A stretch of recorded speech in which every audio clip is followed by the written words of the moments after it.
Poco a poco van entrando. Eso, dejamos 5 minutillos, ¿no, María? Tienes el micro quitado.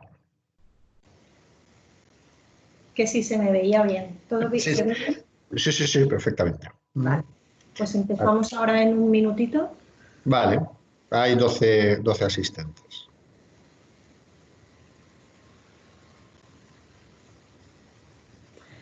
Vale, pues comenzamos. Buenos días a todos y a todas. Soy María Antolín, responsable de evaluación, valorización y formación de ITI. Voy a ser la moderadora de este webinar. Antes que nada, deciros que la sesión está siendo grabada, por lo que os pedimos que los micrófonos y las cámaras estén desactivadas de tal forma que evitemos interferencias y problemas de ancho de banda. Luego subiremos el webinar a nuestra cuenta de YouTube para que lo podáis visualizar cuando queráis. En primer lugar, agradeceros a todos vuestra presencia en este nuevo webinar que hemos titulado Gestión de crisis, resiliencia organizacional y continuidad de negocio, las claves para afrontar las nuevas amenazas de las organizaciones, que es un tema muy candente hoy en día, en los últimos meses, y que va a impartir Jorge Edo de la empresa asociada Moviliza Academy. Por si no conocéis al ITI, entre los asistentes, brevemente os comento que somos un centro tecnológico privado con la misión de realizar investigación, desarrollo e innovación en tecnologías de la información y la comunicación para poder resolver los retos de la industria y de la sociedad y transferir las tecnologías y los conocimientos derivados al mercado, a las empresas, para que puedan mejorar su posición competitiva. En este sentido, para mantener este contacto con las empresas, dado que la situación actual no nos permite hacer eventos presenciales como hacíamos antes, hemos puesto en marcha este ciclo de webinars gratuitos que continuaremos más allá del COVID. Es una de las iniciativas dentro del reto que hemos llamado las TIC como respuesta al COVID-19, dado que ha quedado muy patente en estos 2-3 meses cómo los habilitadores digitales y las tecnologías de la información están ayudando y contribuyendo a resolver los retos de esta pandemia, de este virus que tenemos. Os voy a introducir brevemente al ponente de hoy. Jorge Edo es ingeniero de telecomunicaciones, MBA y máster en consultoría IT por la Universidad Politécnica de Valencia, máster en protección de datos del sector sanitario por la Universidad de Cádiz, experto en seguridad informática por la UOC, cibercooperante del INCIBE. Actualmente es el director del área IT de nuestra empresa asociada Moviliza Academy y es socio director de Moviliza Consulting. Anteriormente estuvo desempeñando funciones de consultor tecnológico en Capgemini y otras empresas del grupo, focalizado principalmente en el sector banca seguros. Jorge hoy nos va a hablar en este webinar de las principales fuentes de resiliencia, de cómo ha afectado el COVID-19 a las organizaciones en este ámbito de la resiliencia, de la norma ISO 22316 que permite responder a este tipo de desafíos. También hablaremos un poco de las principales ciberamenazas que tenemos en la situación del teletrabajo que estamos experimentando todos y la relación con otros estándares que también pueden contribuir a estos desafíos, como son el ISO 22301 de continuidad de negocio y el ISO 22320 de gestión de crisis. Antes de darle paso, simplemente deciros que podéis compartir en redes sociales todo lo que os parezca interesante de esta charla. Podéis usar el hashtag ITWebinars, el yo me quedo en casa o cualquier hashtag que os guste. Deciros nuevamente que las cámaras y los micros en la medida de lo posible estarán apagados y que recogeremos todas vuestras dudas e inquietudes al final de la exposición a través del chat.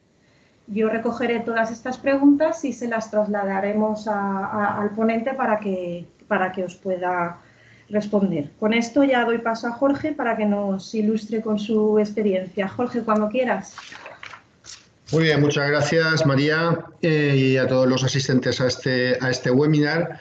Pues, como nos ha comentado muy bien María, hoy vamos a hablar un poco de gestión de crisis, resiliencia organizacional, que es un concepto bastante novedoso, y continuidad de negocio. O sea, todos estos conceptos bastante candentes, bastante de actualidad, por desgracia, en los meses actuales y en los venideros. Bueno, ya he hecho la presentación mi compañera María. Entonces, vamos a pasar a hacer lo que es el índice de esta ponencia, o sea, de qué vamos a hablar hoy. Primero hablaremos de algo que está muy de moda últimamente, que es el entorno VUCA, que no sé si conocéis. Entonces, vamos a hacer una pequeña disertación alrededor del entorno VUCA. Luego, esto sí que lo conocéis, por desgracia, el COVID-19. Entonces, yo creo que todos los informes, todos los estudios están corroborando que el COVID-19 va a ser un antes y un después en el funcionamiento de las empresas, en la gestión de las empresas. Entonces, vamos a ver cómo nos va a afectar la pandemia que actualmente, por desgracia, estamos viviendo y qué cosas podemos hacer para resolver algunos aspectos que esta provoca. Luego ya pasaremos al tema, centrarnos en el tema de las ISOs. Entonces, como veis, hay una ISO específica de resiliencia, luego veremos el concepto de resiliencia, la ISO 22316. La más conocida de todas, desde luego, es la 22301, que es la de continuidad de negocio, o sea, qué puedes hacer o qué procedimientos puedes habilitar para que en caso de una situación como esta o otras que se puedan producir, esté tu empresa preparada y con los procedimientos probados para poder superar cualquier incidente que pueda originarse en la continuidad de las diferentes empresas. Actualmente, como bien sabéis, estamos viviendo una crisis, una emergencia bastante global. Entonces, para esto hay una ISO específica, que es la ISO 22320. Veremos un poco la relación entre ellas. Y también es fundamental cuando abordamos un problema como el actual, o incluso el mismo funcionamiento de las empresas, y es algo que por desgracia no se suele realizar demasiado, es el tema de la gestión de los riesgos. O sea, hacer un análisis de qué riesgos como empresa voy a tener y aplicar controles o medidas para intentar evitarlos. Por último, hablaremos del tema de la gestión de incidencia, o sea, cómo voy a gestionar las incidencias que se me puedan producir en el día a día de la empresa y nos vamos a centrar como último punto en el tema del teletrabajo, o sea, qué posibles amenazas tenemos con el tema del teletrabajo. Igual que el tema del COVID va a suponer un antes y un después, el tema del teletrabajo, luego veremos que también va a ser una herramienta que ha venido para quedarse en las organizaciones. Entonces, las organizaciones ya han visto que durante 2 meses y los que nos quedan todavía, por desgracia, de la situación actual, han tenido una batería de pruebas muy importante de lo que es cómo es funcionar en teletrabajo en las diferentes organizaciones. Y han visto que el funcionamiento no ha sido malo, sino todo lo contrario, ha sido muchísimo más positivo del que las organizaciones esperaban. Con lo cual, cuando luego esperemos que venga cuanto antes la situación de normalidad, probablemente el tema del teletrabajo se mantenga en las diferentes organizaciones. Vale. Pues vamos a empezar con lo que es el entorno VUCA. VUCA viene de volátil, incierto, complejo y ambiguo. ¿Os suena algo, no? La situación que vivimos actualmente. Estamos viviendo en un entorno volátil, o sea, la curva de decesos y contagiados pues cada día sube, baja, se producen picos, o sea, es un entorno volátil, evidentemente incierto. O sea, si os pregunto qué va a pasar dentro de 2 semanas o dentro de un mes, pues probablemente nadie lo podrá decir, porque estamos en un entorno con muchísima incertidumbre. Evidentemente es un entorno complejo, y también es un entorno ambiguo. Entonces, esos son los cuatro acrónimos de VUCA: volátil, incierto, complejo y ambiguo. Entonces, en el entorno VUCA se habla de lo que se llama el bestiario de VUCA. Entonces, hablamos de lo que se llaman cisnes negros. Entonces, un cisne negro lo podemos definir como una amenaza altamente improbable pero que produce efectos devastadores. ¿Os suena, no? A la situación que tenemos. Entonces, repito, un cisne negro, amenaza altamente improbable, pero que puede producir efectos devastadores. Como ejemplos de cisnes negros, todos recordáis esta foto, el 11S en Estados Unidos, en concreto en Nueva York, el tema de los aviones con las dos torres gemelas y la situación de pandemia mundial que vivimos actualmente. Entonces, esos son dos ejemplos muy claros de cisnes negros. Aparte del cisne negro, tenemos lo que se llama el elefante negro. Entonces, es un problema que es bien conocido, o sea, todo el mundo sabe que tenemos ese problema, de importantes consecuencias, pero que nadie quiere abordar. Entonces, un ejemplo de un elefante negro, pues por ejemplo, la reforma de las pensiones. O sea, todos los expertos, todos los analistas tienen claro que hay que abordar el tema de la reforma de las pensiones actual, pero de momento nadie ha querido meterse en ese berenjenal. Entonces, un ejemplo muy claro de elefante negro. Otro animalito del entorno buca, medusa negra, plantea sucesos de poca importancia que al conectarse pueden provocar un acontecimiento a gran escala. Entonces, ahora voy a hacer una pregunta.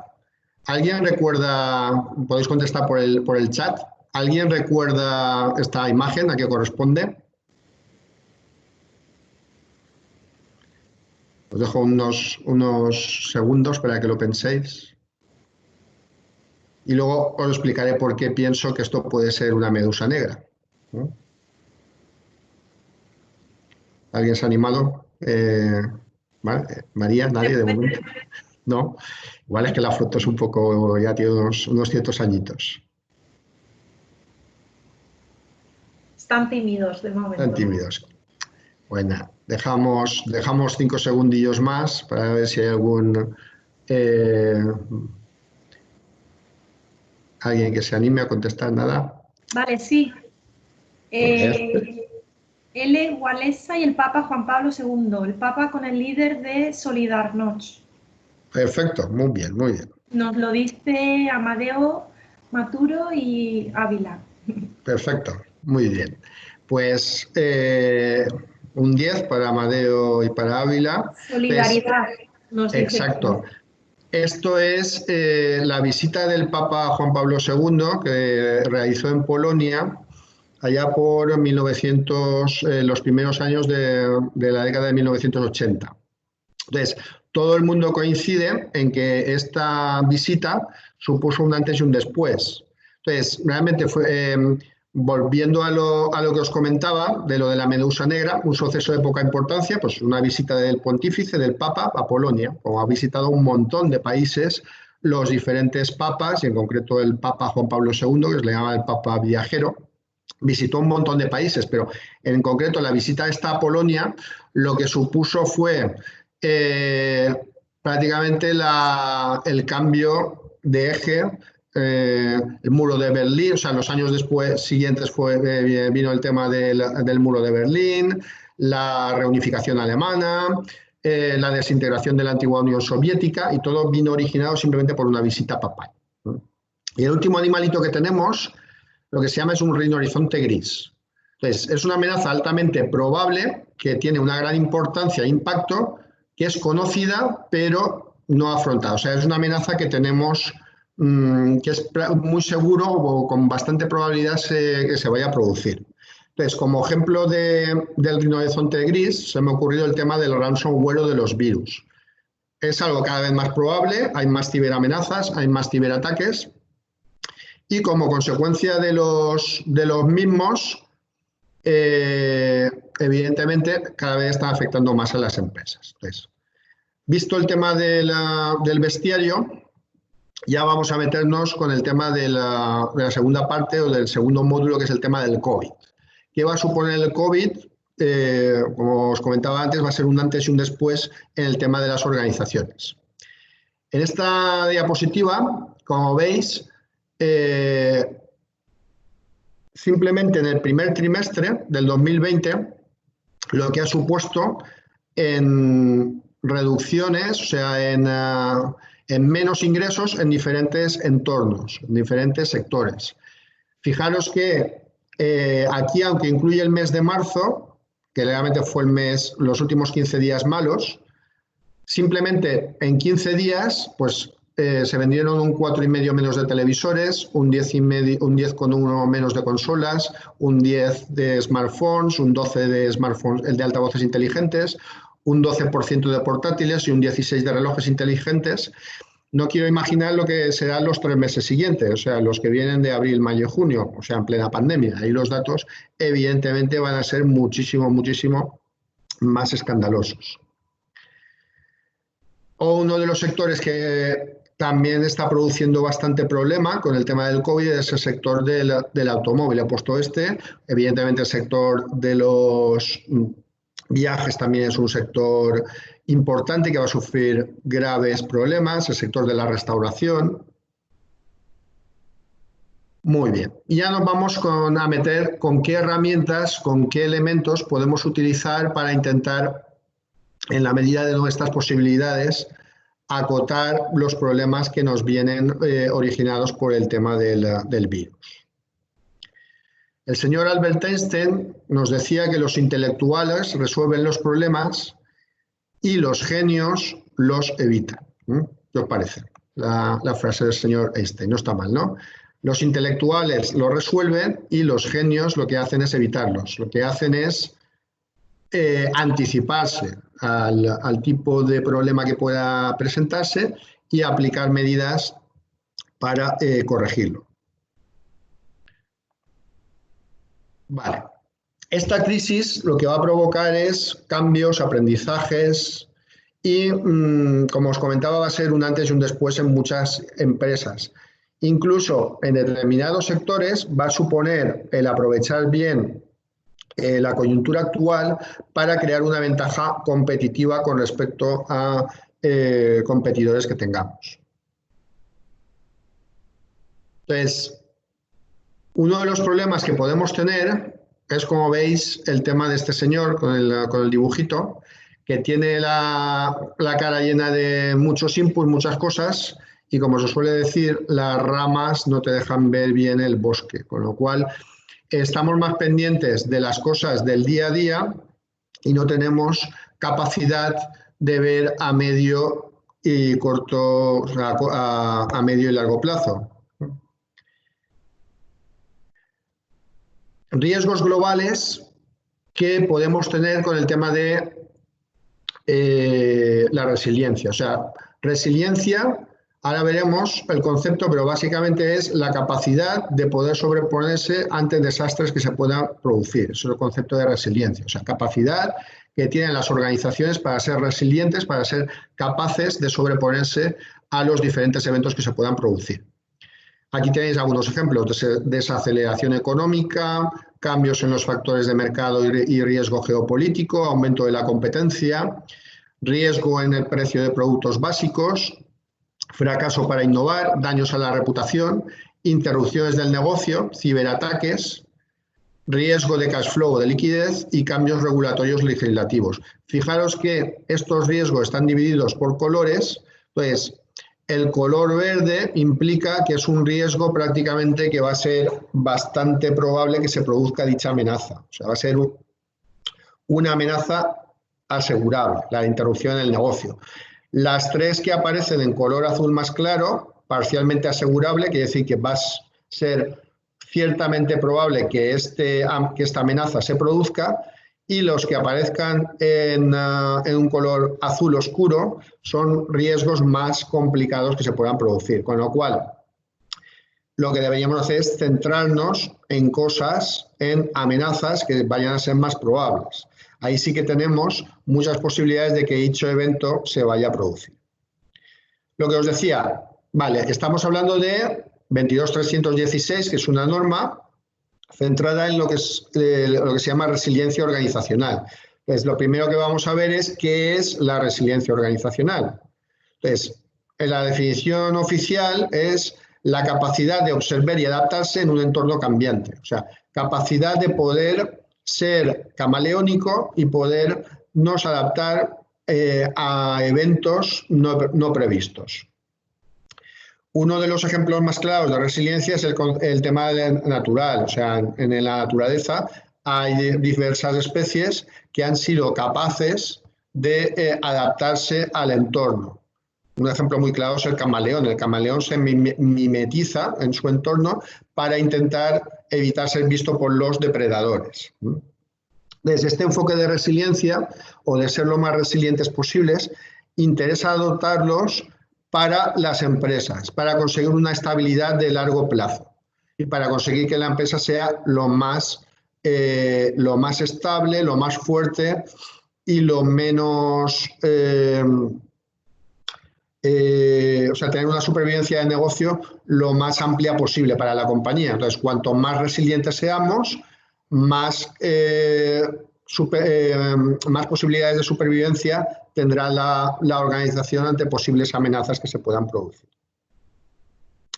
Beneficios de afrontar el concepto adecuadamente de resiliencia, pues aumentar la probabilidad de supervivencia de la empresa, mantiene o incluso me sirve para mejorar la reputación de la empresa, o sea, el ser capaz de haber superado incidentes complejos como el que tenemos actualmente va a mantener la reputación de la compañía, evita errores costosos, o sea, si tenemos probados diferentes escenarios que se puedan producir, vamos a ser mucho más ágiles cuando realmente esos escenarios se produzcan. Y también va a servir para optimizar los recursos de la organización durante el desastre que se produce. Y como último punto, sirve para aportar una ventaja competitiva frente a la competencia.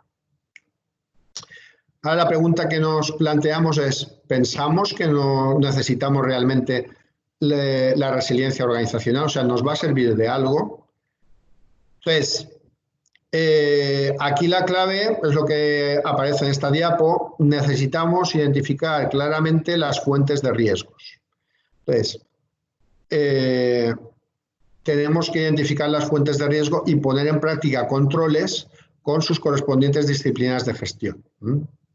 Entonces, esa es la base para aumentar la resiliencia. Entonces, la norma, la 22316, es la herramienta adecuada para poder conseguir que las empresas sean cada vez más resilientes.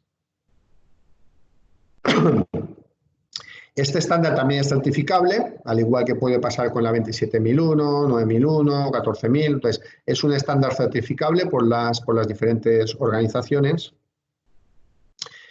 Y ahora vamos a detenernos un poco en este diagrama, que yo creo que refleja muy bien dónde actúa la resiliencia organizacional.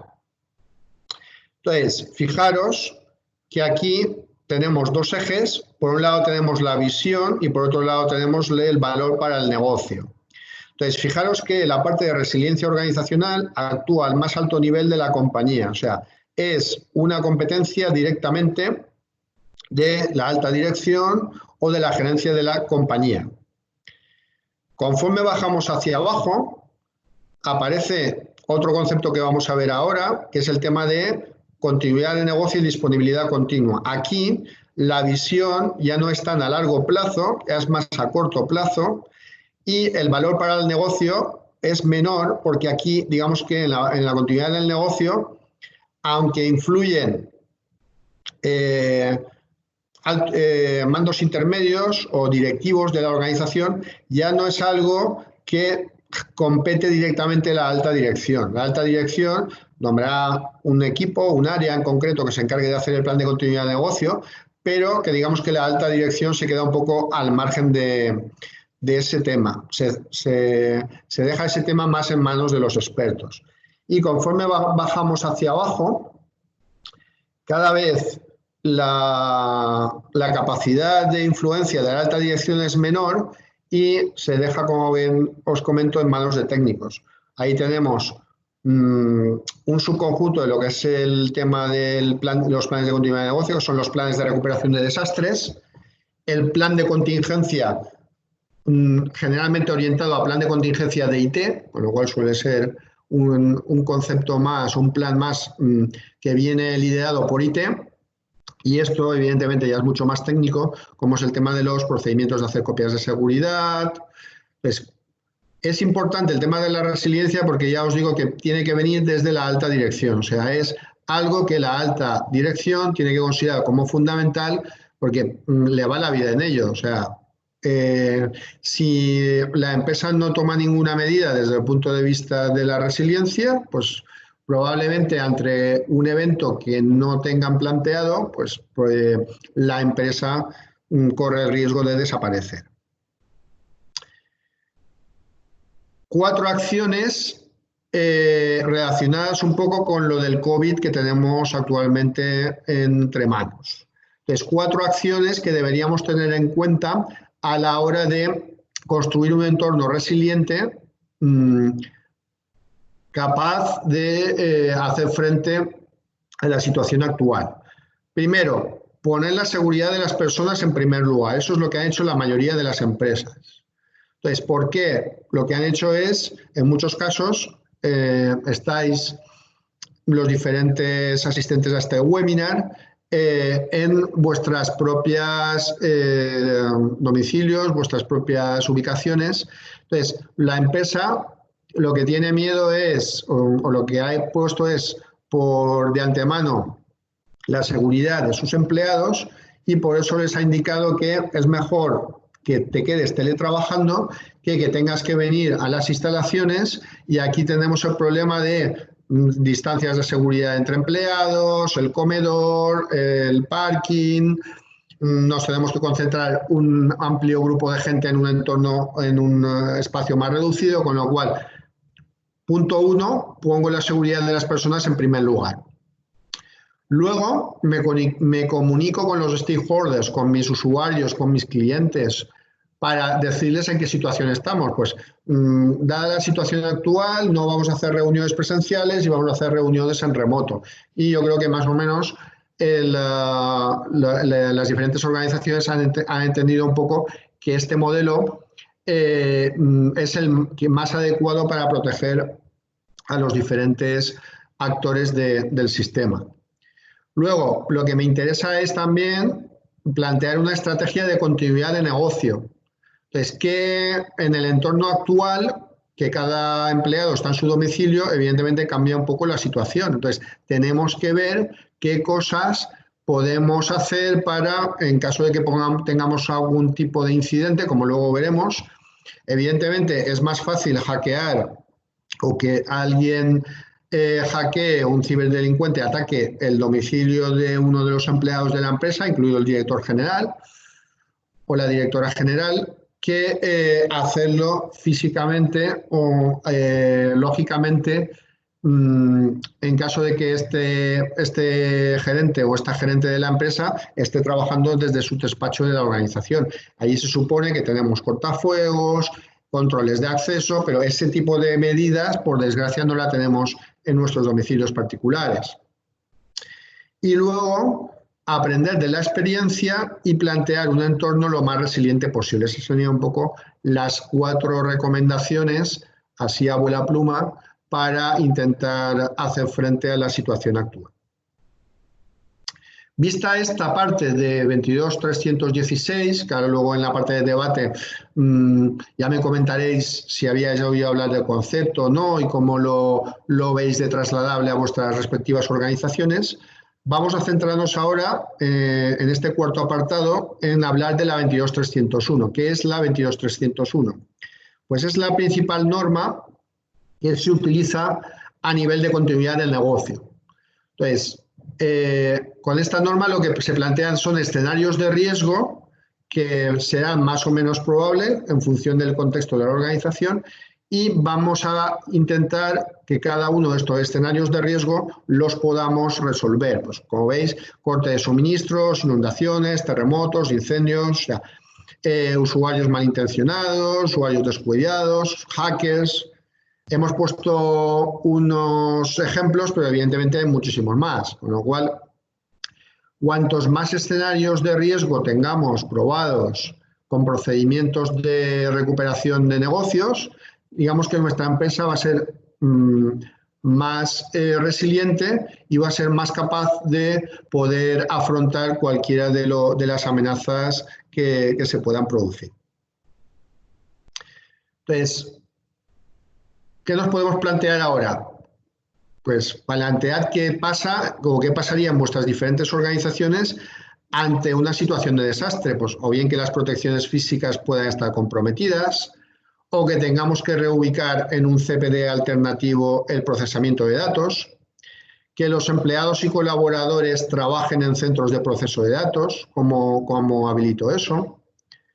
Pues que tenga que mandar a los empleados y colaboradores al centro de respaldo alternativo. Imaginar que tenemos el centro de respaldo aquí en Valencia, o sea, tenemos el centro principal aquí en Valencia y el centro de respaldo lo tenemos en otra ubicación a 300 kilómetros de distancia. Pues tendremos que plantear que, sobre todo si requerimos presencialidad, cómo movemos a nuestros empleados desde el centro principal hasta el centro de respaldo.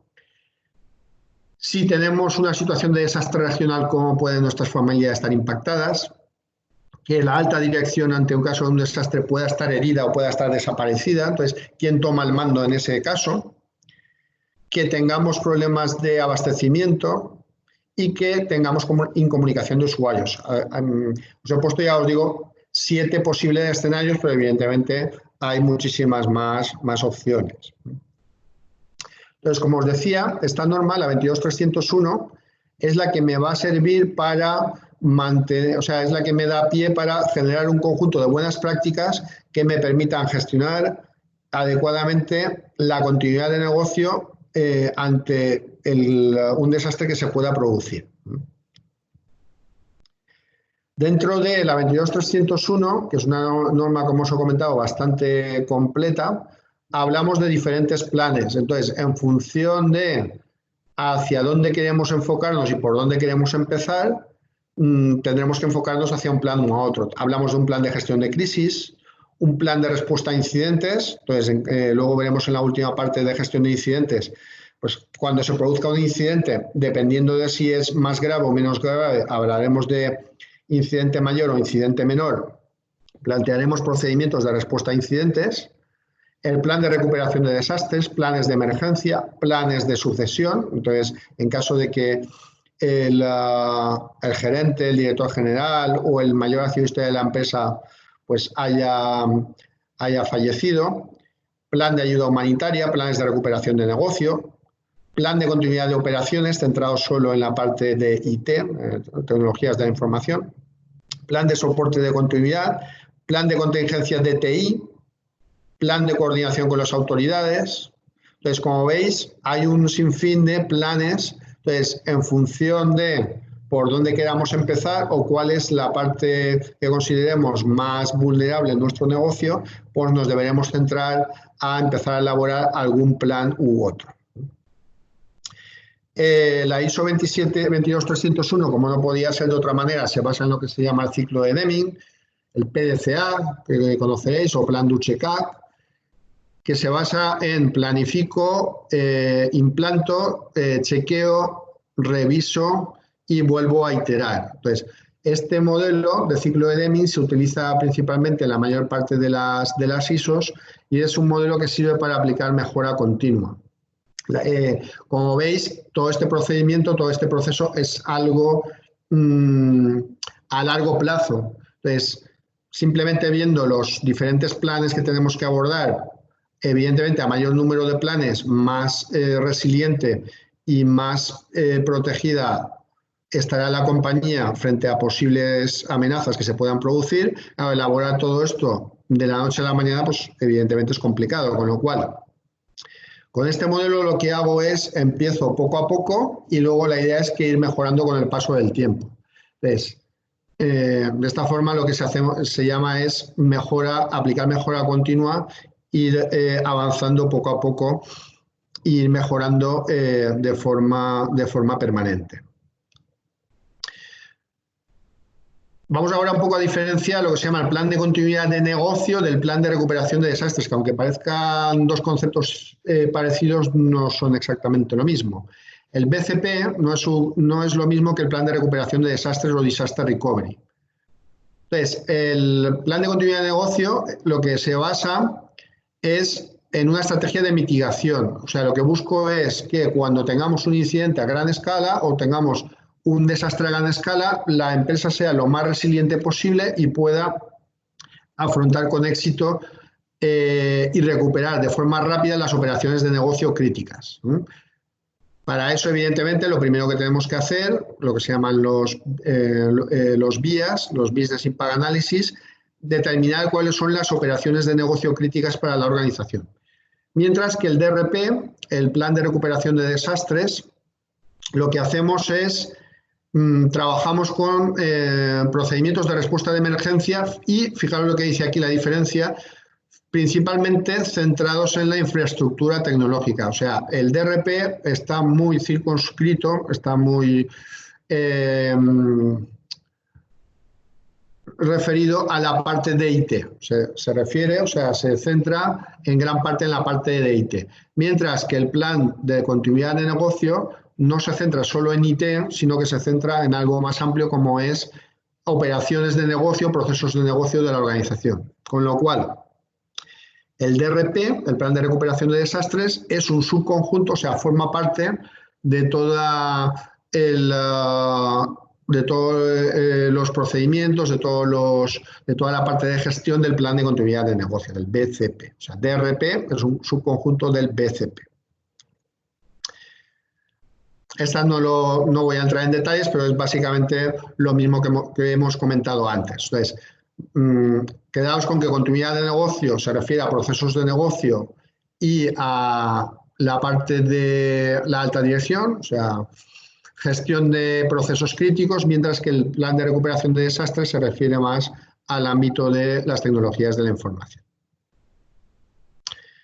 Entonces, en este modelo, la 22301 me va a servir para dibujar un marco que me ayude con los objetivos de poder recuperar el negocio lo antes posible ante un desastre que se pueda organizar.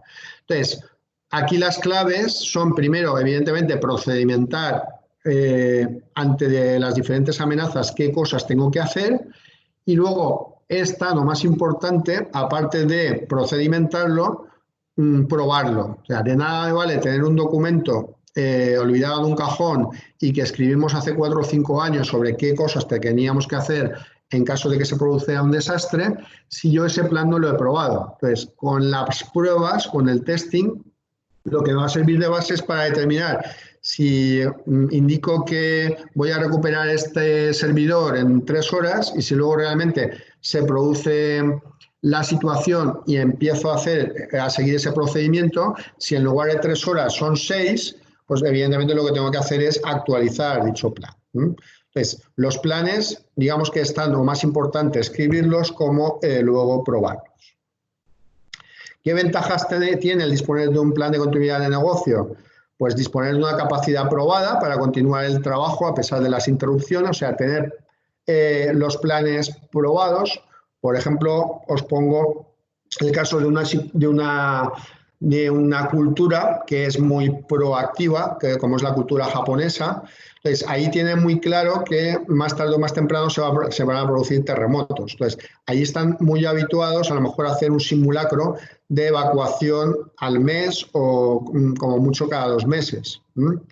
Entonces, eso lo que provoca es que la población esté muy concienciada y en caso de que el día que se produzca, por desgracia, esa amenaza, digamos que los empleados de la organización y los propios ciudadanos van a ser muchísimo más ágiles a la hora de poder hacer frente a esa situación y se van a salvar vidas. Con lo cual, el tema de las pruebas lo que me sirve es para acotar la amenaza lo máximo posible. Me sirve también para proteger la reputación de la organización frente a posibles riesgos. Me sirve también para cumplir y responder frente a requisitos normativos. Como bien ha comentado antes María, yo vengo del entorno bancario. Durante muchos años estuve trabajando en el entorno banca seguros y en el entorno banca seguros desde hace mucho tiempo el tema de la continuidad de negocio y el tema de los planes de continuidad es algo que vivimos internamente dentro de las diferentes organizaciones del sector. Porque somos muy conscientes de que el día que pasara algo, de hecho, tuvimos que activarlo en un par de ocasiones, no para hacer simulacros, sino para hacer, provocar o para reducir o mitigar incidentes gordos que se produjeron en la organización, y el tema de las pruebas nos sirvió para acotar precisamente los plazos de resolución de esos incidentes graves que se produjeron. El tener un plan de continuidad aprobado lo que me hace es reduzco el margen de interrupción de la actividad, o sea, no es igual tener el negocio parado 2 días, 3 días, como 2 semanas o un mes. Y si nosotros tenemos un plan de continuidad y la competencia no lo tiene, en caso de que se produzca un incidente que nos afecte a los dos por igual, nosotros estaremos más preparados tendremos una ventaja competitiva sobre la competencia, y lo que hará será que podamos recuperarnos antes de esa desgracia que se haya podido producir. ¿Directrices para elaborarlo? Pues, como su nombre indica, si es un plan de continuidad de negocio, evidentemente el foco va a estar en el negocio. O sea, me voy a centrar en los procesos de negocio críticos para la organización. Aparte de enfocarnos en el negocio, una vez tengamos el enfoque de negocio hecho, lo que hago también es enfocarme en los sistemas, enfocarme en las tecnologías. Cada vez más, y ahora ya os digo, con la situación de teletrabajo que vivimos en un mundo muy tecnológico. Dependemos de archivos que están en la nube, dependemos de líneas de comunicación, dependemos de información, con lo cual, una vez focalizado, puesto foco en el negocio, también es importante focalizarnos en los sistemas. Enfoque sistemático. Como bien entenderéis, esto es un proceso largo y al final es importante gestionarlo como un proyecto. O sea, si voy a elaborar un plan de continuidad de negocio que me va a llevar varios años, el tenerlo optimizado, pues me interesa trabajar todo este proceso como un proyecto para ser mucho más coste efectivo. Enfoque integrado, como ya habéis visto, hemos hablado de 22.316, la de resiliencia, 22.301, que es de continuidad de negocio, ahora hablaremos de otras dos más. También tenemos 27.001 de seguridad de la información.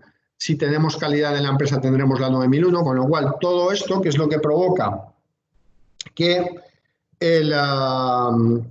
necesitaremos mucha integración entre diferentes marcos de trabajo. Y un método iterativo. Esto sigue un poco lo que estábamos diciendo de mejora continua, ciclo por ciclo, mejoro este año con respecto al anterior, pero voy a ser peor que el año siguiente. Entonces, marcarnos una meta de mejora desde el punto de vista de la organización.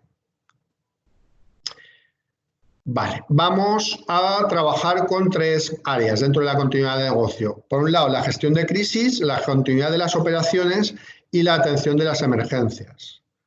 Gestión de crisis. Evidentemente, estos 3 entornos tienen que integrarse, tienen que trabajar de forma coherente. Continuidad de las atención de emergencias. El objetivo que tiene la atención de emergencias: proteger a las personas, medio ambiente y a los activos ante la aparición de un incidente. Continuidad de las operaciones. Aquí hablo más desde el punto de vista de IT. Lo que busco es que mi tecnología sea capaz de afrontar incidentes que se puedan producir y que podamos recuperar esa tecnología lo más rápidamente posible. Por eso cada vez las empresas están yendo más hacia el entorno cloud, porque ahí derivan en un tercero, en una compañía externa que en principio tiene más capacidad de resiliencia que nuestra propia organización y que puede ser más ágil a la hora de gestionar posibles incidentes importantes que se puedan producir. Y por último tenemos la gestión de crisis. Aquí lo que busco es proteger la reputación de la organización y aportar y velar por el bienestar de los diferentes grupos de interés que tengamos en la organización. Lo dicho, 3 bloques: gestión de crisis, continuidad de las operaciones y realizar un buen plan de emergencias. Y estos 3 bloques que trabajen de forma coordinada y lo más integrada posible. De esta forma se va a conseguir obtener una gestión de la continuidad de negocio eficiente. Entonces, En gestión de crisis, lo que buscamos es mejora de imagen, mejora de las comunicaciones. En la parte de la continuidad de las operaciones, ahí nos centramos más en la parte de ingresos, finanzas y evolución del mercado.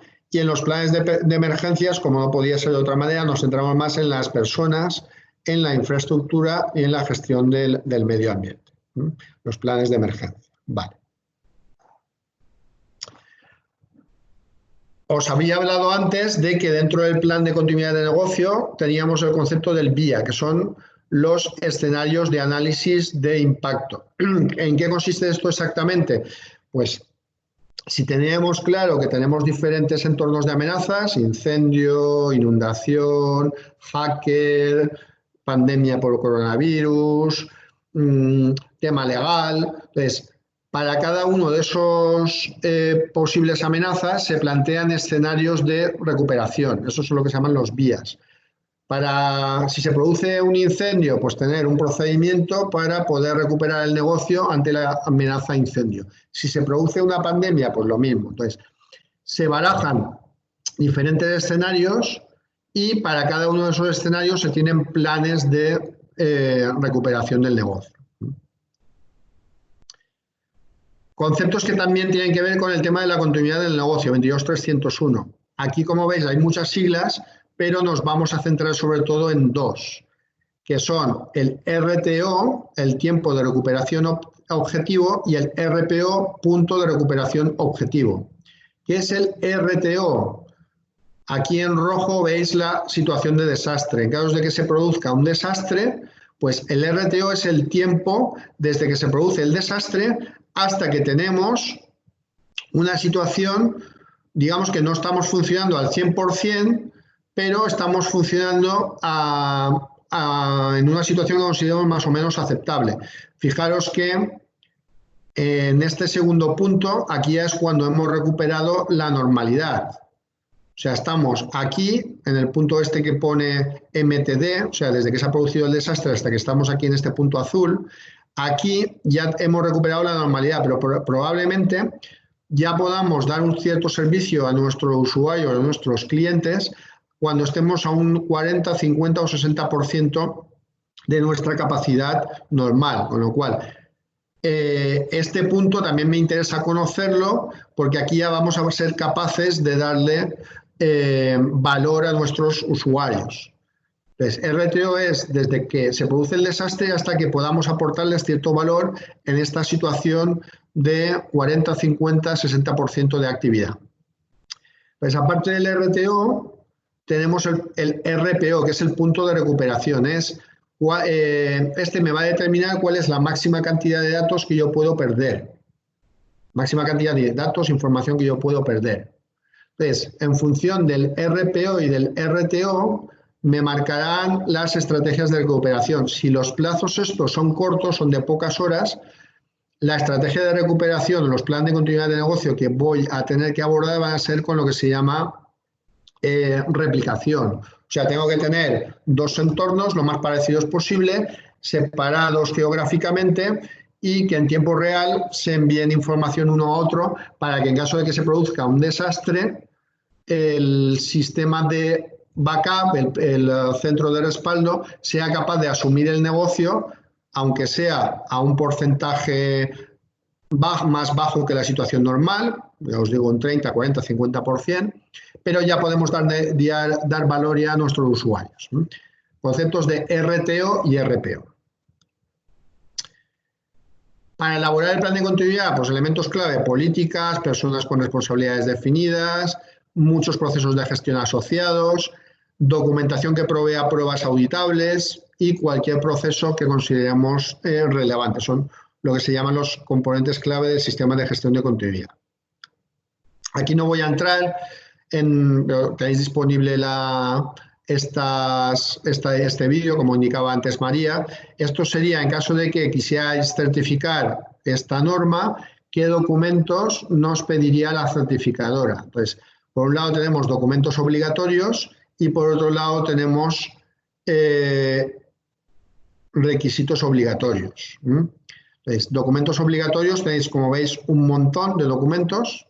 Todos estos, ya os digo, no los voy a enumerar. Entonces, son documentos que me va a pedir la certificadora en el caso de que quiera certificar esta norma. Son los de esta diapo y los de la diapositiva siguiente.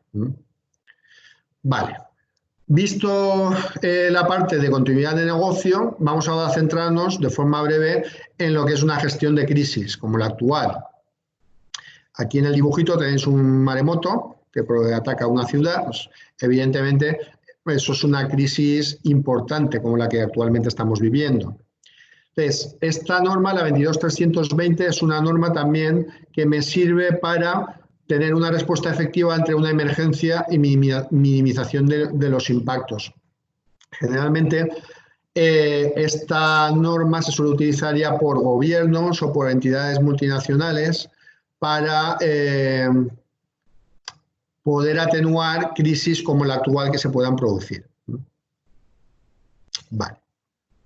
En esta crisis hablamos de diferentes niveles, con lo cual tenemos nivel 1, suceso que se puede tratar con los recursos que tiene actualmente la organización.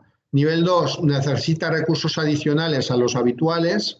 Nivel 3, para poder solucionar el desastre, requiere el apoyo de otros gobiernos o de otras organizaciones. Nivel 4, requiere el apoyo de otras organizaciones situadas dentro de una jurisdicción geográfica afectada. Y el nivel 5 requiere ayuda del gobierno afectado, incluso de gobiernos internacionales. Ni que decir tiene que la situación actual que tenemos es una situación de nivel 5. Requerimos apoyo de otros gobiernos, de otros estados y planteando estrategias a nivel global. Vale, otra parte importante que tenemos que tener en cuenta es realizar una adecuada gestión de riesgos. Para eso hay una norma también, hay un marco de buenas prácticas, que es la ISO 31000, que me sirve para gestionar adecuadamente los riesgos. Entonces, análisis y gestión de riesgos. Entonces, se puede definir el concepto de riesgo en seguridad de la información como el potencial que una cierta amenaza explote vulnerabilidades de un activo o grupo de activos y así cause un daño dentro de la organización. Esto es una definición que nos viene indicada por la ISO 27005. Vamos a entrar en unas pequeñas definiciones de conceptos para que tengamos claros los mismos. Entonces, concepto de activo. Activo es cualquier cosa que tenga valor para la organización. O sea, un activo es algo que tenga valor para la organización. ¿Qué es una vulnerabilidad? Pues va a ser una debilidad de ese activo. Entonces, que yo tenga un antivirus en mi ordenador me va a permitir que mi ordenador sea más o menos vulnerable. Evidentemente, si no tengo un antivirus en el ordenador, implicará que mi ordenador va a tener una vulnerabilidad, que es el no disponer de un antivirus o no estar actualizado convenientemente.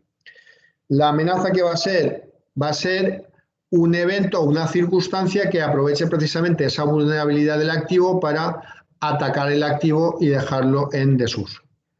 Y el impacto va a ser el daño que se pueda producir en mi organización precisamente por la amenaza que afecte al activo.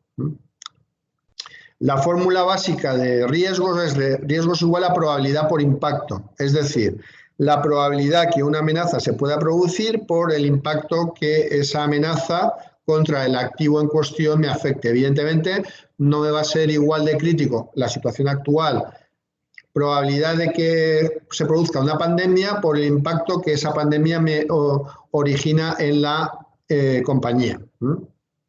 Que tengamos un activo que sea, por ejemplo, un ordenador, probabilidad de que me entre un antivirus, o sea, un virus en el ordenador. Pues evidentemente, el riesgo va a ser menor por el que precisamente el impacto, el valor que el ordenador tiene para la organización es menos importante que si hablamos de toda la organización. Aquí tampoco vamos a entrar, simplemente os las enuncio. Las dos normas o dos de los marcos de trabajo que principalmente se utilizan en gestión de riesgos es la ISO 27005, que se centra principalmente en riesgos de IT, y la ISO 31000, que se centra en un marco más global, y a nivel de gestión de riesgos no hablamos solo de riesgos de IT, sino de riesgos a nivel global. O sea, la ISO 31000 se centra más no solo a nivel IT, sino a nivel de negocio. Esto es un procedimiento de gestión de riesgos, eso también os lo dejo para que lo analicéis. Y eso sería un poco los pasos, qué pasos debería hacer para hacer un adecuado análisis y tratamiento de riesgos. Primero hago el enfoque, o sea, veo el contexto, defino la metodología, identifico el riesgo, hago el análisis de riesgo, lo evalúo y luego, una vez tengo claro a qué riesgos me enfrento, ya lo que hago es realizar el tratamiento adecuado del mismo. La evaluación de riesgos puede ser cualitativa o cuantitativa. Ahora vemos dos ejemplos. La cualitativa sería con niveles, alto, medio, bajo, y la cuantitativa sería con numeritos, 1, 2, 3, 4 y 5. Entonces, calculo los valores anteriores de probabilidad de impacto bien de forma cualitativa, o sea, con niveles, alto, medio, bajo, o con numeritos, 1, 2, 3, 4. Como veis, vamos a verlo con el dibujito este, con la matriz esta de riesgos. Aquí tenemos un ejemplo de matriz de riesgos cuantitativa, como veis, alto, medio y bajo, y esta de aquí abajo sería cualitativa. Aquí trabajo con números, 1, 2, 3, 1, 2, 3, multiplico los valores de probabilidad por impacto y en este caso, en la de abajo, trabajo con márgenes, con niveles. Aquí tenemos muy bajo, bajo, alto, muy alto. Como veis la diferencia, los colores son los mismos, pero aquí lo que pone dentro del color no es el mismo. Vale. Y aquí un ejemplo, tampoco nos da tiempo a evaluarlo, pero básicamente lo que veríamos es, definimos un activo, los diferentes activos que tengo dentro de la organización, planteo qué vulnerabilidades tienen los diferentes activos y qué posibles amenazas los pueden afectar. Y a partir de aquí ya calculo los valores de... En seguridad de la información trabajamos con tres características que son la confidencialidad, la integridad y la disponibilidad. Podemos trabajar el impacto en estas tres áreas, en confidencialidad, integridad y disponibilidad. Pues, como veis, aquí el impacto en cada una de estas áreas por la probabilidad de la amenaza con relación al activo y en función de esto me sale el nivel de riesgo. Eso quiere decir el nivel de posición que tendrá en la matriz correspondiente. Vale. Por último, tenemos el concepto de el riesgo residual. ¿Qué es el riesgo residual? El riesgo residual va a ser el riesgo que tenga como consecuencia después de haber aplicado las medidas. Entonces, riesgo residual va a ser igual a riesgo inherente, que es el riesgo que yo tengo de base, menos el riesgo que tengo después de haber aplicado los controles. Entonces, riesgo residual es igual a riesgo inherente menos el riesgo que tengo después de haber aplicado los diferentes controles en la organización. Si el riesgo residual es muy alto, quiere decir que aplico pocos controles, y si el riesgo residual es muy bajo, quiere decir que estoy aplicando muchos controles. Concepto de riesgo residual. Vale. Vista ya la parte de análisis de riesgos, que hemos visto así a vuela pluma, de forma así un poco rápida, vamos a centrarnos en los dos últimos bloques que nos quedan. Ya estamos prácticamente acabando la presentación. Por un lado nos queda la parte de la gestión de incidencias y por otro nos queda la parte del teletrabajo. Entonces, en el tema de la gestión de incidencias, como vemos en esta gráfica, son datos sacados del CCN-CERN, la evolución del número de incidentes por año que ha gestionado el Centro Criptológico Nacional, el CCN, ha subido de forma exponencial. Como veis, desde el 2009 hasta el 2015 la evolución ha subido de forma considerable. Y en los últimos años, como no podía ser menos, el número de incidentes también ha subido de forma notable. Como veis, en los últimos años también han predominado mucho los incidentes de muy alta peligrosidad, los que veis aquí en color naranjita.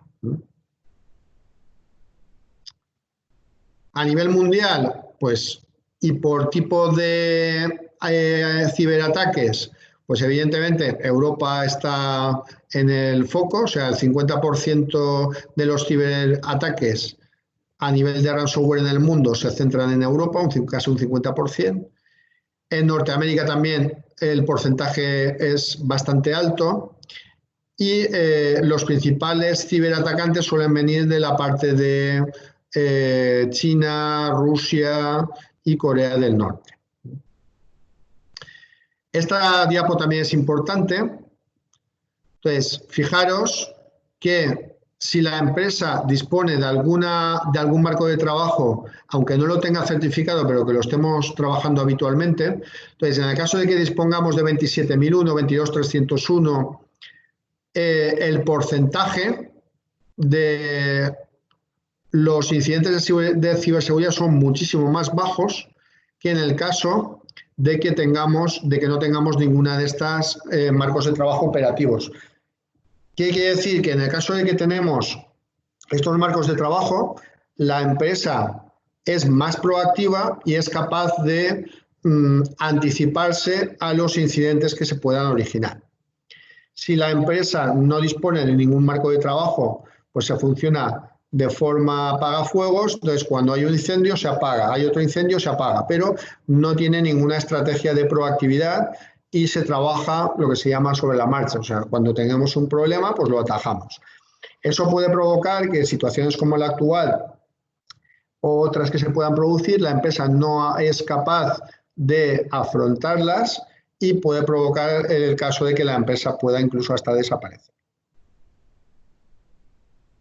El coste de las incidencias, pues evidentemente es alto. Entonces, el 70% de las empresas afectadas por ciberataques suelen ser pymes y cada vez los ciberataques van aumentando en los próximos años. O sea, cada vez, como hemos visto, la evolución de los ciberataques se va produciendo, va aumentando con el paso de los años. En la situación actual que tenemos, que los diferentes empleados de las empresas están en sus centros, están en sus propios domicilios, evidentemente las barreras de seguridad han bajado y como consecuencia las empresas pueden sufrir mayores ciberataques. ¿Quién es el perfil del ciberatacante? Pues pueden ser tanto interno como externo. En el tema de los ataques internos, pues pendrives infectados, dispositivos propios, smartphones o portátiles propios, incluso en este caso la propia infraestructura de telecomunicaciones que está en el domicilio de los empleados, pues eso provoca lagunas de seguridad, ingeniería social, redes sociales, fuga de datos. Y en el caso de los ataques externos, evidentemente se suele utilizar cada vez más el tema de la ingeniería social, podemos verlo en algunos ejemplos de ciberataques que se hayan producido, ataques de denegación de servicio, malware, spam. Vale. Ya por último, ya para acabar, vamos a ver qué pasa en la situación actual de teletrabajo. Como hemos comentado, es un entorno que yo desde mi punto de vista pienso que, luego lo veremos en el debate que abramos, es una situación que ha venido para quedarse. Cada vez están viendo las empresas que en esta situación los empleados están siendo muy productivos, el empleado dedica incluso más tiempo más horas de las que le dedicaba la compañía cuando estaba en su organización y es un entorno en el que la empresa necesita disponer de menos recursos. Lo único que necesito a lo mejor es una VPN para securizar el entorno,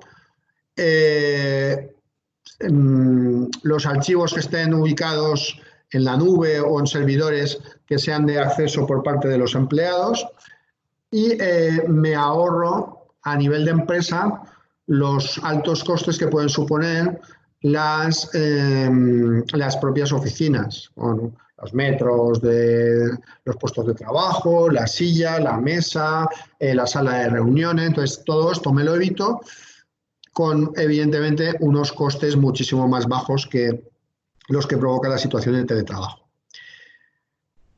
Este era el mapa de teletrabajo a nivel europeo en el 2018. finales del 2018. Como veis, en España teníamos un 4,3%, en Francia un 6,6%, en la parte en Finlandia un 13,3%, y aquí en la zona de los países del este porcentajes muy bajos. Ya os digo que si hacemos una foto en el 2020, a finales del 2020 o en el 2021, muy probablemente los numeritos van a ser muchísimo más altos. Entonces, la situación esta del teletrabajo yo pienso que va venido para quedarse. Buenas prácticas a nivel de teletrabajo. Entonces, unos consejos así rápidos y ya pasamos al entorno del debate. Es conveniente utilizar siempre las mismas herramientas de conexión para el entorno corporativo, como pueden ser las VPNs o las mismas plataformas de videoconferencia. Importante que cuando utilicemos la Wi-Fi es conveniente que ésta sea segura y está protegida por una contraseña. Ahora estamos utilizando las Wi-Fi de nuestros propios domicilios. El equipo desde el que trabajamos tiene que disponer de un antivirus y tener el sistema operativo actualizado. Es conveniente que evitemos dejar sesiones abiertas en el entorno corporativo para evitar posibles incidentes que se puedan originar. No debemos anotar en libretas o notas que utilicemos en nuestros domicilios contraseñas corporativas que puedan ser accedidas o utilizadas por terceras personas, pues visitas que se puedan producir o puedan venir a nuestro domicilio. El acceso en remoto que nos proporciona la empresa no debe ser utilizado para acceder desde equipos o entornos que no sean domiciliarios, o sea, no es conveniente utilizar mi ordenador personal como herramienta de acceso a la compañía, es conveniente disponer de un equipo corporativo. También es importante evitar que evitemos en la medida de lo posible que imprimamos documentos que no sea conveniente tener por ahí la información accesible. Y importante también realizar copias de seguridad de la información o seguir las directrices que marca un poco la organización, la compañía. Importante en el tema del teletrabajo, el tema de la planificación. O sea, en relación con organizaciones, conocidos, amigos, una de las cosas que hemos detectado en este periodo es la improvisación. Quiero para mañana 30 líneas, 30 sistemas, 30 equipos de VPN. Entonces,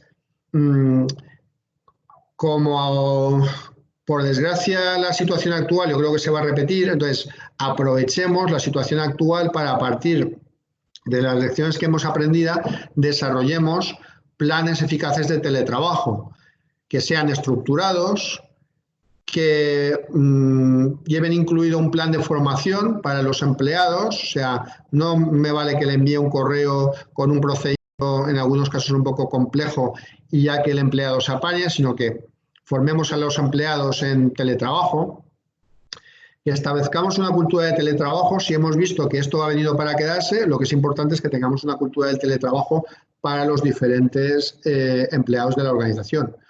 Que tengamos un modelo de liderazgo desde la alta dirección centrado precisamente en potenciar el teletrabajo, que esto también sirva para trabajar planes de carrera y desarrollo definidos, o sea, trabajar con el tema de la formación a través de herramientas virtuales y tener claro con qué herramientas de teletrabajo voy a contar para que el entorno sea lo más estable posible. Y ya nada más. Espero que os haya gustado la presentación y vamos a ver un poco en el debate dudas, consultas, qué os ha parecido. Hemos dejado ¿no, María? Un intervalo de tiempo bastante amplio para que nos dé tiempo a comentar la situación, que ya os digo que yo creo que da de sí para comentarla. Sí, muchas gracias.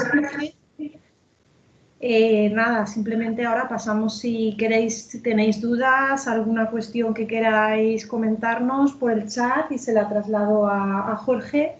Yo, por abrir un poco el debate, y empezar un poco a charlar sobre el tema. Más o menos lo has comentado en la presentación, ¿no?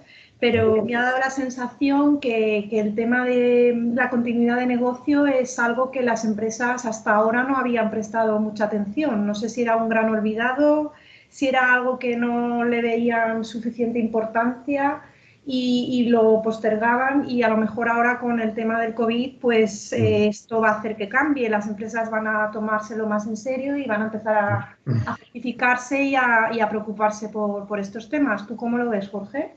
Yo creo que, como bien dices, por desgracia, las empresas, digamos que se dedican más a vivir el día a día y no piensan en el día de mañana. Entonces me preocupo más de lo que va a pasar mañana, pasado mañana, dentro de una semana, dentro de un mes, y no tengo una visión más amplia para ver qué posibles amenazas podamos tener a medio y largo plazo. Entonces, el tema de la situación que vivimos actualmente, esto es un gráfico de lo que es la evolución del PIB español en los últimos años. Como veis, va subiendo y va bajando. Entonces, si recordáis, lo digo porque no hace mucho, entre el 2008 y el 2014, más o menos, tuvimos una crisis. Aquella no vino originada por el coronavirus, aquella fue una crisis económica, pero también impactó de forma notable en las empresas. Aquí veis que entre el 2008 y el 2014, el PIB, o sea, España estuvo en recesión, pues menos 3,3% fue el año peor, 2009, luego bajó al menos 1%, pero vamos, lo que tenemos todo el mundo claro es que entre el 2008 y el 2013, España, al igual que el mundo, tuvieron problemas de recesión. Entonces, el tema de las crisis son cíclicas. Hay en unas ocasiones que vienen pandemias, hay en otras ocasiones que vienen económicas, hay otras crisis centradas en sectores en concreto. Entonces, dependiendo del contexto en el que estemos, pues lo que deberíamos hacer es una reflexión de qué posibles amenazas nos pueden afectar de forma más notable. Entonces, ¿para qué nos va a ayudar el plan de contingencia? Precisamente para que veamos un poquito más allá de la semana, las 2 semanas o el mes, y nos sirva de base para plantear procedimientos que me sirvan ante un desastre que se pueda producir, tener un poco el camino ya elaborado. Muy bien. De momento no hay preguntas. Sí, se os enviará la... Ah, mira, hay una pregunta. A ver. Adelante, a ver. Paula nos comenta una pregunta referente al cloud. Has comentado que las empresas van a utilizar más el cloud y, sin embargo, comenta que tiene entendido que el cloud todavía no es seguro. Yo estoy en desacuerdo con esa postura. Os pongo un ejemplo y lo veis más fácil. ¿Dónde pensáis que es más fácil que te roben? Si tú tienes una joya en tu casa y la dejas en un sitio escondido, o si tú dejas esa joya en una caja de seguridad en un banco. ¿Dónde pensáis que es más fácil que te roben? ¿Tú qué piensas, María? O sea, si tuvieras una joya muy importante, ¿qué harías? ¿La dejarías en tu casa o te la dejarías en una caja de seguridad? Los bienes físicos igual son más fáciles de robar que los bienes digitalizados, no lo sé. Entonces, volviendo al tema cloud, si digamos que tenemos la información en nuestras instalaciones, lo que tenemos es que si no aplicamos medidas de seguridad, pues cualquiera puede acceder al CPD. O sea, yo por mi trabajo de consultor, pues visito diferentes CPDs donde las empresas tienen guardada información y me encuentro pues con el CPD donde están los servidores. Pues suele haber, no está solo el CPD, sino por un lado suele ser un habitáculo pequeñito, probablemente a lo mejor no tiene ni aire acondicionado, o el aire acondicionado que tiene pues no es el más adecuado. En algunos casos me he encontrado que el rack donde están los servidores está justo debajo del equipo de aire acondicionado, y ante la respuesta, cuando pregunto, oye, ¿por qué lo tienes aquí abajo? Dice, no, es que así está más fresquito. Ya, si te cae el agua de condensación del equipo de aire acondicionado, vas a ver lo fresquito que están los servidores. Entonces, tenemos la percepción de que si tenemos las cosas en nuestras instalaciones estamos más seguros. Pero estamos más seguros si aplicamos las medidas adecuadas. O sea, el tener los servidores en una habitación escondida y que pueda acceder cualquiera de la empresa, pues eso a mí no me da más seguridad. Tenemos la percepción de que si tenemos la información en un servidor de cualquier empresa de estas que se dedica al cloud, pues como yo no tengo, no tengo forma de ir a ver ese servidor, me da la percepción de que está mucho más lejos o de que yo no tengo la información disponible y que cualquiera accede a esa información. Sí, nos comenta Paula que por lo que ella está percibiendo es que a lo mejor las empresas todavía son reticentes a guardar sus datos en la nube y que tampoco aprecia a lo mejor suficientes mecanismos de seguridad en la nube y que puede haber hackers que accedan a esos datos. No sé, supongo que con la evolución del tiempo cada vez todo está migrando más al cloud y los mecanismos de seguridad seguro que están perfeccionándose para proteger. Claro, ahí lo que sí que se puede hacer, y estoy de acuerdo con Paula, que yo dejo los datos en la nube, en cualquiera de las plataformas que hay disponibles, y no tengo el control de esos datos. Vale, pues con el dinero que se está ahorrando la empresa, evidentemente, porque si los tengo en los datos en mis instalaciones, necesitaré de equipos de aire acondicionado, de sistemas de alimentación interrumpida por si se va la luz, de una habitación habilitada, personal especializado, la parte física de servidores, que eso tiene un coste de mantenimiento. Pues si evidentemente el irme a la nube probablemente me ahorre un importe importante. Vale, pues lo que hay que hacer es ese importe que me estoy ahorrando, invertirlo en herramientas de auditoría.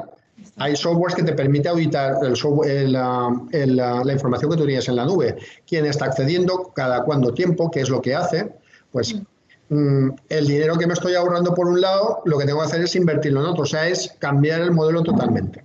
Sí. Mira, Jorge, nos pregunta Ávila justo lo que te iba a cuestionar yo también. Bueno, él nos dice que qué podemos hacer para convencer a los empresarios para que opten por el teletrabajo frente al presencialismo, ¿no? Y justamente mi pregunta, y ya lo has introducido en tu presentación, es si piensas que una vez pasemos la pandemia los empresarios apostarán por el teletrabajo. Yo soy partidaria de un modelo híbrido, igual ha venido para quedarse, no totalmente teletrabajo, pero igual sí que se establecen modelos híbridos. No sé tú cómo ves el panorama y justamente Ávila nos pregunta eso, ¿cómo podemos hacer para convencer a los empresarios para que...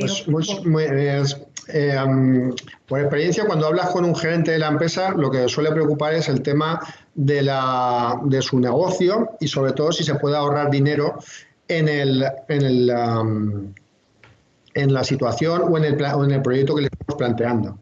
Entonces, lo primero que le tenemos que preguntar, en este caso al gerente o a la gerente de la empresa, sería ¿cuánto le cuesta a usted anualmente el alquiler de las oficinas? Y entonces ahí ya tenemos una cifra. Entonces, como bien comenta María, se puede plantear, y si resulta que utilizando el teletrabajo, en lugar de disponer del 100%, o sea, imaginar una empresa que tenga 1000 metros cuadrados, eso al año supone un importe de alquileres, decirles, vale, en ese dinero, si en lugar de 1000 metros cuadrados tuvieras 300 metros cuadrados y trabajaras, como dice muy bien María, en un entorno mixto, o sea, trabajar con políticas de movilidad. Entonces, si en lugar de tener un ordenador fijo en mis instalaciones, dispongo de un ordenador portátil que me llevo a mi casa y que ese portátil o ese móvil yo me lo llevo y puedo trabajar desde cualquier ubicación. Me da igual que sea mi casa o que me da igual que sea el trabajo. Y trabaja, como bien dice María, en entornos mixtos, que es... yo tampoco creo que el teletrabajo funcione al 100% como en la situación actual, es decir, vamos a teletrabajar las 40, las X horas, todas desde nuestra casa, pero a lo mejor trabajar en un entorno de trabajo 2 días a la semana, lunes y miércoles, y los otros 3 días de trabajo desde mi casa, y cuando vaya a la oficina lo que hago es reservo espacios. Pues eso puede ahorrar costes. Entonces, yo creo que los empresarios pensaban que el tema del teletrabajo no era algo que los empleados cuando lo hacían, pues igual estaban viendo el HBO, Netflix o el canal que sea, y la productividad iba a bajar. Y yo, por todas las experiencias con compañeros y compañeras con las que he comentado, lo que me comentan es precisamente todo lo contrario. Trabajo más horas con teletrabajo que cuando hago presencialidad en la oficina. Hay que pensar que aquí depende de la ubicación en la que trabajemos, pero sobre todo en las grandes urbes hay empleados que les cuesta hora y media o 1 hora ir y otra hora de volver a su puesto de trabajo desde la casa hasta el puesto de trabajo. Entonces, si ese tiempo lo inviertes directamente en trabajar, pues igual es más productivo. ¿Qué opinan vosotros? Nos comenta los asistentes Manuel Alonso que otro motivo también puede ser que algunas empresas, por su localización, les es complicado acceder a lo mejor a personal más cualificado o de más nivel, y que estableciendo el teletrabajo, porque a lo mejor no residen en la provincia en la que estás o en el país en el que estás, que implantando mecanismos de teletrabajo pues también te permite acceder a recursos de forma más globalizada. Dice que es muy habitual en el mundo americano. Exacto. En el mundo anglosajón se utiliza mucho precisamente por lo que estáis comentando. Imaginad que me contrata una empresa de Estados Unidos o de Londres y me dicen, tú trabajas desde tu casa y solo tienes que venir una vez al mes a las instalaciones. Pues yo realmente tengo la percepción de que estoy trabajando y el hacer un viaje todos los meses pues tampoco me supone más problema. Ahora, si me dijeran, tienes que venir todos los días, pues eso es más complicado. O lo que os estaba comentando, hay empresas que están invirtiendo sus empleados de media entre 2 horas y 2 horas y media en ir y volver todos los días. Si ese tiempo tú lo inviertes en trabajar, pues evidentemente el empleado está más contento. Y aunque te diga, tienes que venir 2 veces o 3 veces al mes a la oficina, pues eso es más o menos lo normal. Sí, Paula nos indica que ella lo ha observado en Irlanda, Reino Unido, Suiza, donde tienen implantado al menos un día a la semana el teletrabajo. Tenemos otra pregunta por aquí, a ver. Vale, volviendo al tema de la seguridad en el cloud, nos pregunta Fernández de Miguel, ¿crees que las empresas somos conscientes que en el cloud la ciberseguridad es un tema compartido entre cliente y proveedor? ¿Las dudas sobre la seguridad del cloud no dependen más del desconocimiento? Yo creo que sí, por lo que comentáis. O sea, el tema del cloud, generalmente la mayoría de las empresas del cloud están certificadas con las ISO estas que hemos comentado, 27001, una cosa que se llama Esquema Nacional de Seguridad, que afecta a empresas públicas, 22301. Entonces, el pasar una certificación de esas características, digamos que, como hemos visto antes en la diapositiva anterior, si yo dispongo de una certificación, digamos que estoy mejor preparado y tengo los sistemas más rodados que si no dispongo de ninguna. Entonces, si resulta que una empresa de cloud tiene esas certificaciones, quiere decir que tiene unos procedimientos probados y tiene unos sistemas un poco mejores, que en el caso de una empresa que no dispone de ninguna certificación y que tiene los archivos en tal ubicación de la compañía. Esta gráfica que os paso, no sé si la conocéis.